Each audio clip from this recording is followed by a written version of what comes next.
organic, unpredictable, unknown, lovely, beautiful, a sense of fulfillment. This is part of the pleasures of life and not the chores of life. Coming up on your Tuesday edition of Daily Iowan TV, hunting made easier in Iowa, a new building project downtown, as well as the latest in sports and 3-day weather forecast. Your Daily Iowan TV news update starts now. I'm Tom Brokaw. For more than 100 years now, the University of Iowa community has been waking up to the Daily Iowan. Today, it's the largest newsroom in eastern Iowa. And now you can see the news every night on Daily Iowan TV and get it anytime worldwide at dailyiowan.com.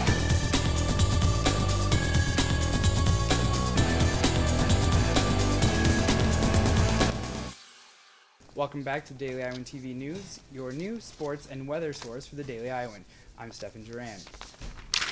The Iowa DNR has implemented a new way for state residents to obtain their hunting license.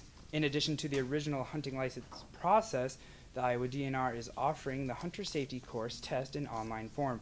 Iowa is one of the many states turning to the online method in hopes of increasing the number of hunters around the state.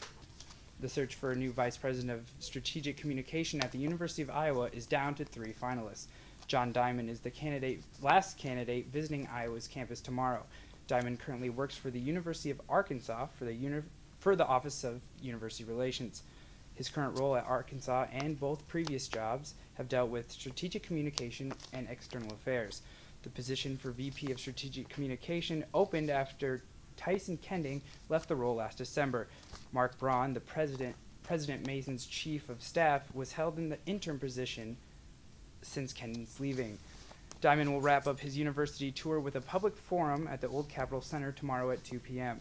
The election committee is hoping to forward their decision to President Mason in the next couple of weeks before she has the final say. Now let's toss it out to Eric Nygaard with your 3-day weather forecast. Eric? Hi, Stefan. Currently it's 89 degrees. Overnight we'll have a low of 73, and Wednesday we'll see sunny skies with a high of 93 and an overnight low of 73 once again. Thursday, sunny skies return to the picture with a high of 93, an overnight low of 75. And Friday, there's a 30% chance of isolated thunderstorms with a high of 92 and an overnight low of 66. That's your forecast for the rest of the week. Back to you in the studio, Stefan. The many new building projects underway on Iowa's campus have sparked interest in a new hotel project downtown. Last September, North Liberty property business Kansas Hospitalities Company announced plans for a 12-story dual-branded hotel downtown. The proposed site of the hotel will be located on the corner of Burlington and Clinton Streets, across from the new University Music site.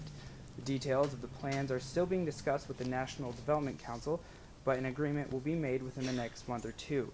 The company has also been working with the city to figure out funding. Once an agreement is settled between the Development Council and the city, the company plans on starting construction as soon as possible.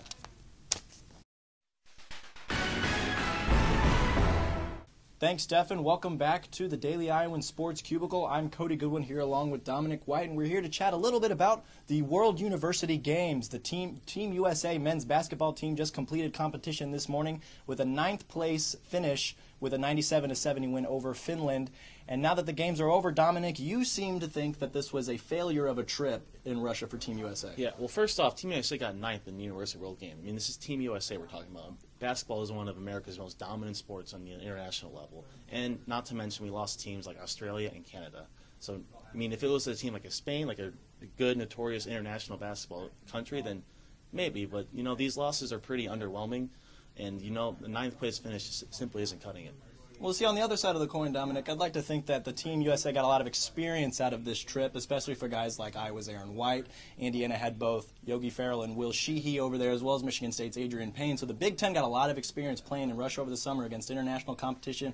And another thing to think about, Team USA in their 6 wins won all 6 by double digits, complete team efforts, and even in their 2 losses, the team was still able to spread the ball, got a lot of guys involved on the offensive side. So really this was a really good team effort, 6-2. Ninth place, not quite what they wanted, obviously, but still a lot to take away from this experience, especially for those Big Ten players. That's all we got here in the Sports Cubicle. Back to you, Stefan. Well, that's going to do it for us here on Tuesday's edition of Daily Iowan TV. For more on all of today's stories, be sure to check out Wednesday's pages of the Daily Iowan. And only with Daily Iowan TV can you get a sneak peek into those pages. Read more about the progress on the new downtown hotel project and the Primetime League semifinal preview in sports. That's your latest edition of Daily Iowan TV. Be sure to check us out at the same time tomorrow or anytime online at dailyiowan.com. Thanks for watching and have a great night.